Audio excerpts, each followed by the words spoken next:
How's it going, everybody? Haven't done one of these in a while. Have been traveling a lot for work, so it's been a little crazy. But there's been a couple things that I've been thinking about that have just kind of been at the forefront of my mind that I wanted to share.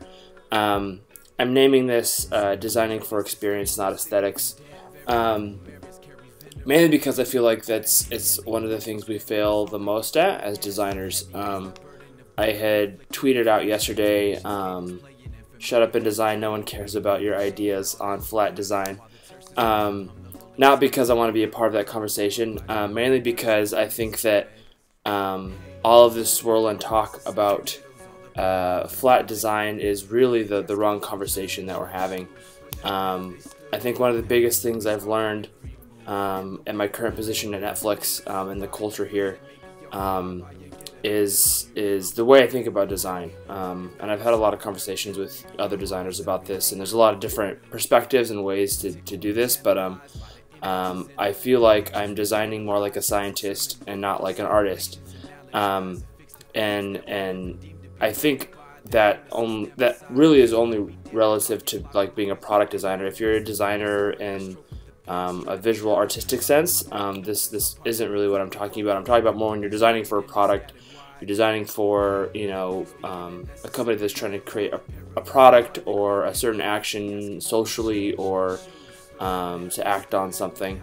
And like you look at the scientific method and like you define a question from observing. You form a hypothesis, you test that hypothesis, you gather data and analyze it, and then you draw conclusions, whether that confirms your hypothesis or not, right?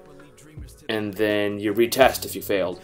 And I feel like in design, we should be not talking about whether things are flat or skeuomorphic. We should be talking about like, what are we trying to achieve? Like, what's our hypothesis? And are we doing that or not? And I mean, part of the reason I did this whole Android adultery thing was to understand the user and to understand whether or not my designs were failing or succeeding based on the context of that user and the psychology of that user and the habits of that user. And I feel like if I was concerned about is whether I was talking about gradients or flat, like I'd be completely failing as a designer. And so I think like instead of talking about visuals are important. I think visuals are one element in how we prove our hypothesis or generate that hypothesis, but it's not like the kernel of what we're trying to achieve. And I think also if you're not defining a hypothesis and figuring out what you're trying to achieve in a design, you don't know if you're winning or failing. If you're winning or failing based on like whether people like your design or not, or whether people download your app or not, you don't know whether you won or lost there. Like, you have to know that, like, if I'm trying to acquire customers, is my design acquiring customers? If I'm trying to get people to, in the case of Netflix, watch more movies, if they're not watching more movies, then my design is failing. It doesn't matter what the aesthetic style is.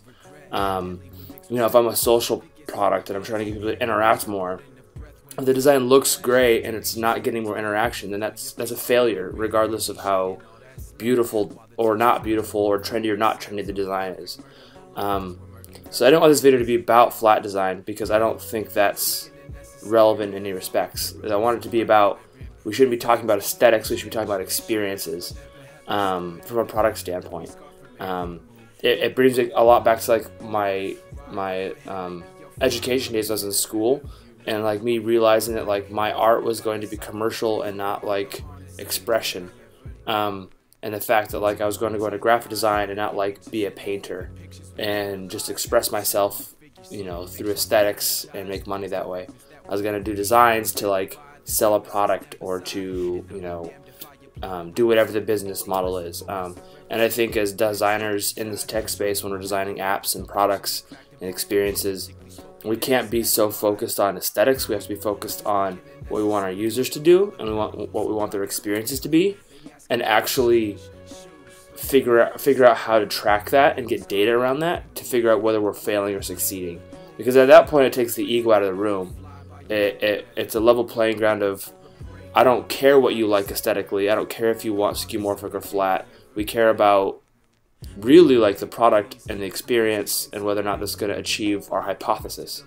And this is something that like I've learned over the past year. It's been completely, 180 degrees from where I was, and it's difficult to design for this because it's not like the most beautiful doesn't always win, and I'm still struggling with that because I still have that like Apple, aesthetic and kind of goal in mind as a designer.